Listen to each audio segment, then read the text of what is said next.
നമ്മുടെ ലഞ്ച് നല്ല പാകത്തിന് വെന്തിട്ടുള്ള കുത്തരിച്ചോറ്, അതായത് മുരിങ്ങയില തോരൻ.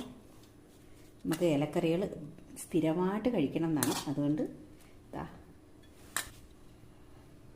ചുണ്ടയ്ക്ക തോരനാണ്. ചുണ്ടയ്ക്കയും ചെറിയ ഉള്ളിയും സവാളയും ഒക്കെ ചേർത്ത് വെച്ച തോരനാണ്.